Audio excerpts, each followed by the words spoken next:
Hello everyone, আসসালামু আলাইকুম। সবাই কেমন আছেন? কাছে বা দূরে, দেশ ও দেশের বাইরে যে যেখান থেকে ভিডিওটি দেখতেছেন, আশা করি সবাই অনেক অনেক ভালো আছেন। আল্লাহর রহমতে আমিও ভালো আছি।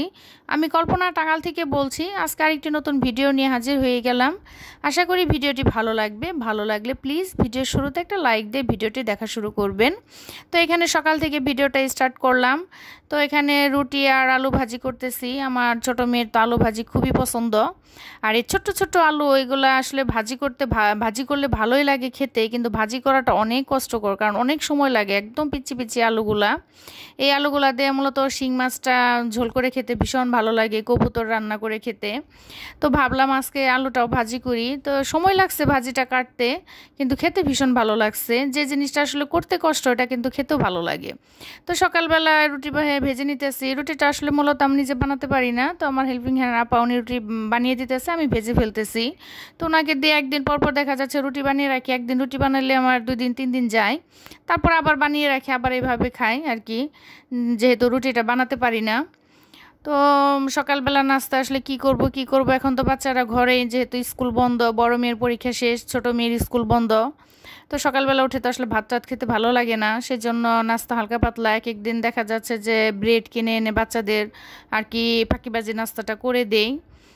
আবার মাঝে মধ্যে গোলা রুটি করে দেই ফাঁকিবাজি নাস্তা। আবার আপাকে তো রুটি বানিয়ে রাখি, যখন অন্য কাজের চাপ থাকে তখন ওই ফাঁকিবাজি নাস্তাগুলো আর কি বানাই। আর যখন কাজের চাপটা একটু কম থাকে দেখা যাচ্ছে একদিন রুটি বানালে 2-3 দিন চলে যায়।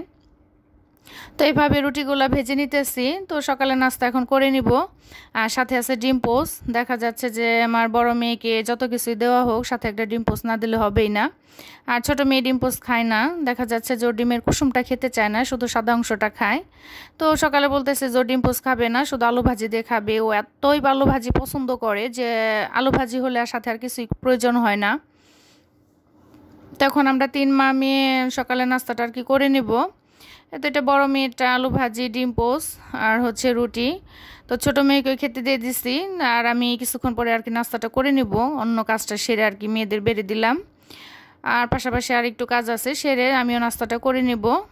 আজকে দেখা যাচ্ছে যে অনেক কাজ আছে, জানালা পরিষ্কার করতে হবে। ঈদের আগে আসলে টুকটাক পরিষ্কার করা হয়েছিল, দেখা যাচ্ছে ঈদের আগে আমি নিজে পরিষ্কার করছিলাম। তো এখন আমার ঘরেতে ঈদের চেয়েও এখন বড় ধুম লেগে গেছে। তো এখন টুকটাক করে ঘরের সবগুলা কাজ করে নিব। এক এক দিন আর কি এক একটা কাজ করে নিতে হবে। দেখা যাচ্ছে যে আপার তো আসলে একসাথে কয়েকটা কাজ করলে জুলুম হয়ে যায়।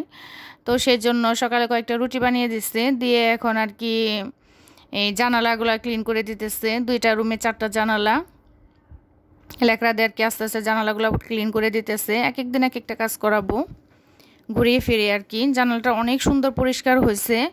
আপার কাজগুলো আসলে অনেক অনেক পরিষ্কার, দেখা যাচ্ছে যে খুব একটা তাড়াহুড়া করে না, আস্তে ধীরে কাজ করে, খুব সুন্দর করে কাজ করে, খুবই ভালো লাগে। আর এটা হচ্ছে দুপুরবেলা বেলের শরবত। এখন দুপুরবেলা যেই গরম পড়ে, সকাল থেকে তো রোদের খুব তীব্রতা, দেখা যাচ্ছে দুপুরবেলা একটু ঠান্ডা ঠান্ডা শরবত খেলে ভীষণ ভালো লাগে। আর এই গরমে আসলে বেশি বেশি পানি, শরবত, স্যালাইন এগুলো খাওয়া উচিত প্রত্যেকেরই। তো দুপুরবেলা হলে মেয়ে শরবত বানাবে, এক একদিন বেলের শরবত, না হলে কাঁচা আমের শরবত, যদি কিছু নাই থাকে দেখা যাচ্ছে যে লেবুর শরবত, এক একদিন এক একটা আর কি করে খাওয়া হয়। তো শরবতের দায়িত্বটা বরাবর ওর কাছে, মানে বড় মেয়ের হাতেই। দেখা যাচ্ছে বড় মেয়ে প্রতিদিন শরবত বানাবে, বানিয়ে সবাইকে দিবে। তো আজকে বেলের শরবত বানাইতেছে। দুপুরবেলা ঠান্ডা ঠান্ডা বেলের শরবত খেতে ভীষণ মজা, আর স্বাস্থ্যের জন্য খুবই উপকারী। আর দেখা যাচ্ছে দুপুরবেলা যেই গরম, প্রত্যেকেরই আসলে শরবত খাওয়া উচিত। লেবুর শরবতটাও খুব উপকার, ভিটামিন সি। তো এক এক দিন এক একটা আসলে ঘুরে ফিরে শরবত খাওয়া হয়। তো শরবত বানানো শেষ, সবাইকে দেওয়া শেষ, আমাকেও দিয়েছে। এই গ্লাসটা প্রায় ভরেই দিছিল। এখন তো এই স্প্রাইটের সাথে এই গ্লাস ছাড়া এখন আমাদের ঘরে শরবত খাওয়াই হয় না, সবাই শুধু এই গ্লাসে শরবত খাওয়া হয়। এমনকি আমাকেও দিছে। তো শরবত প্রায় খাওয়া শেষের দিকে, তখন মনে হয়েছে যে আমি তো ভিডিও করি নাই। দেখা যাচ্ছে শুরুতে একটু ভিডিও করছিলাম, তারপরে তার ভিডিও করা হয় নাই। তো শরবতটা খাওয়া শেষ। আর এখানে দুপুরে রান্নার প্রিপারেশন, এখানে হচ্ছে চিচিঙ্গা ভাজি। আমার ঘরে চিচিঙ্গা ভাজি এতটাই পছন্দ করে, ডিম দিয়ে, মাছের ডিম দিয়েও ভালো লাগে। এখানে মুরগির ডিম দিয়ে ভাজি করছি। দেখা যাচ্ছে আধা কেজি চিচিঙ্গা ভাজি, এখানে আধা কেজি ভাজি করলেও একদম অল্প একটু হয়ে যায়। আর এই আধা কেজি চিচিঙ্গা ভাজিগুলো একবেলাতে প্রায় শেষ হয়ে যায়, কারণ আমার ছোটো মেয়ে এতটাই পছন্দ করে, ছোটো মেয়ে বড় মেয়ে সবাই পছন্দ করে চিচিঙ্গা ভাজি ডিম দিয়ে। আর হচ্ছে এখানে ডাল, গরমের মধ্যে গরমে সজনে ডাঁটা দিয়ে ডাল সাথে আম, সেই মজার একটা খাবার। তো এখন ডাল মানে তো সজনে ডাঁটার সাথে দিতে হবে কাঁচা আম, খেতে ভীষণ ভালো লাগে। তো এখানে ডাল রান্না করছি, আর এই গরমের মধ্যে ডাল খাওয়া খুব উপকার, ডাল, পাট শাক, করলা, তো সজনে ডাঁটা এই টাইপের খাবারগুলো খাওয়া উপকার। তো ডাল রান্না করলে তো সাথে সজনে ডাঁটা আর কাঁচা আমটা দিতেই হবে, খেতে ভীষণ ভালো লাগে। আর রান্না করব হচ্ছে ছোট আলু দিয়ে কবুতর। এই কবুতরটা মানে কবুতর না, সরি, ছোট আলু দিয়ে শিং মাছ। কারণ শিং মাছটা হচ্ছে আমার রোজার মধ্যে আনা, ফ্রিজে ছিল। তো শিং মাছটা তো আমার বড় মেয়ের খুব পছন্দ। তো এই ছোটো আলুগুলা বেছে ছোটো আলু দিয়ে টমেটো দিয়ে রান্না করছি, এতটাই টেস্ট হয়েছে যে এতদিন যাবৎ মাছটা ফ্রিজে রয়েছে কিন্তু সেটা বোঝাই যায়নি। সাথে দিয়েছিলাম একটু কাঁচা আম, খেতে ভীষণ ভীষণ মজা হয়েছে। আমার কাছে ছোটো আলুটা দিয়ে শিং মাছ আর কবুতরে দুইটা জিনিস রান্না করলে ভীষণ ভালো লাগে, আমাদের ঘরে সবাই খুব পছন্দ করে। তো এখানে আসলে গরমের মধ্যে রান্নার A to Z ভিডিও দেখাতেও, মানে A to Z ভিডিও করতেও খুব কষ্ট হয়। দেখা যাচ্ছে রান্নাঘরে একটু করে রান্না করি, নাড়াচাড়া দেয়, আর দৌড়ে যে রুমে বসি ফ্যানের নিচে।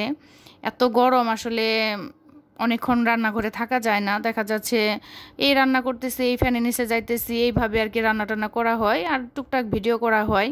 এখানে আমার শিং মাছের ঝোলটা হয়ে গেছে, ভয়েসটা তো পরে দেওয়া, খেতে ভীষণ ভীষণ মজা হয়েছিল, বোঝাই যায়নি যে মাছটার এতদিন বয়স হয়ে গেছে ফ্রিজে। তো আম দেওয়াতে আসলে তরকারি স্বাদটা আরও দ্বিগুণ হয়ে যায়, খুবই ভালো লাগে। তো এতক্ষণ ধৈর্য ধরে যারা ভিডিওটি দেখতেছেন তাদের অসংখ্য ধন্যবাদ। একটা লাইক দিতে ভুলে গিয়ে থাকলে প্লিজ একটা লাইক দিয়ে নেবেন। আর এটা হচ্ছে 3টার দিকে গিয়েছিলাম, এটা 1 সপ্তাহ আগের ভিডিও।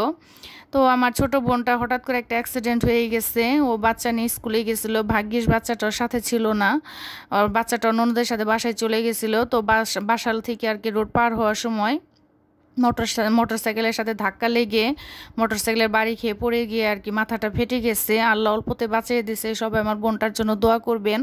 তো এখানে আমার বোনটাকে আমি দেখতে চাইতেছিলাম, আর আমার ভাগ্নির, আমার বুড়ি মাটার কেক খুব পছন্দ, তাই তৃপ্তি থেকে একটা কেক আর আমার বোনের জন্য কিছু ফল নিয়ে আর কি বোনকে দেখতে চাইতেছি।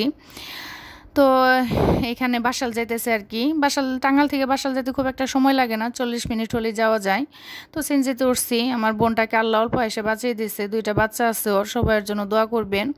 তো আসলে রোড পার হওয়ার সময় সবাই তো আসলে সতর্কভাবে পার হওয়া হয়, তারপরও অ্যাক্সিডেন্ট তো বলে কই আসে না, তো অল্পতে আল্লাহ বাঁচিয়ে দিছে। মোটরসাইকেল অ্যাক্সিডেন্ট তো খুবই রিস্ক হয়ে যায়।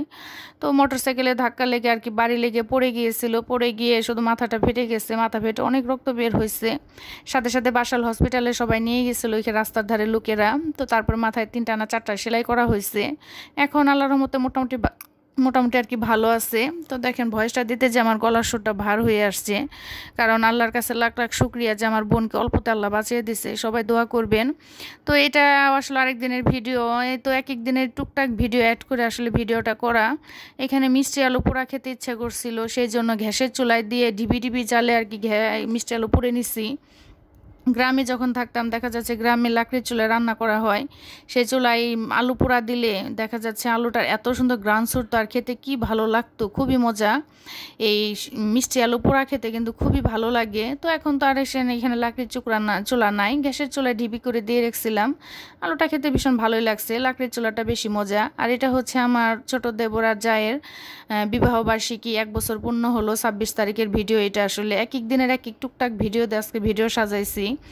তো আমার দেবরার জায়ের জন্য দোয়া করবেন, ওদের দেখতে দেখতে 1টা বছর কিভাবে যে চলে গেল। তো ওদের দোয়া করবেন সামনের জীবনটাও যেন এরকম হাসি খুশি আনন্দের সাথে কাটে। তো ছোটোখাটো সিম্পল, শুধু জাস্ট কেক আনা, ওইরকম কোনো আয়োজন করা হয় নাই, শুধু কেক আনা আর কি, সবাই মিলে কেক কাটতেছি, 1 বছর পূর্ণ আর কি। সবাই দোয়া করবেন আমাদের জন্য, আমার দেবর জায়ের জন্য, আমার ছোট বোনটার জন্য। অলওয়েজ আমিও সবার জন্য দোয়া করি, আল্লাহ সবাইকে ভালো রাখুক, সুস্থ রাখুক। তো দেখতে দেখতে ভিডিও শেষ প্রান্তে চলে আসছি। তো একটা লাইক দিতে ভুলে গিয়ে থাকলে প্লিজ একটা লাইক দিয়ে নেবেন। আর আমার চ্যানেলে যদি নতুন হয়ে থাকেন তাহলে ছোট্ট চ্যানেলটিকে সাবস্ক্রাইব করে আমার পাশেই থেকে যেতে পারেন বন্ধু হয়ে। তো সবাই ভালো থাকবেন, আমাদের জন্য দোয়া করবেন, আমিও সবার জন্য দোয়া করি, আল্লাহ সবাইকে ভালো রাখুক, সুস্থ রাখুক। খুদা হাফেজ।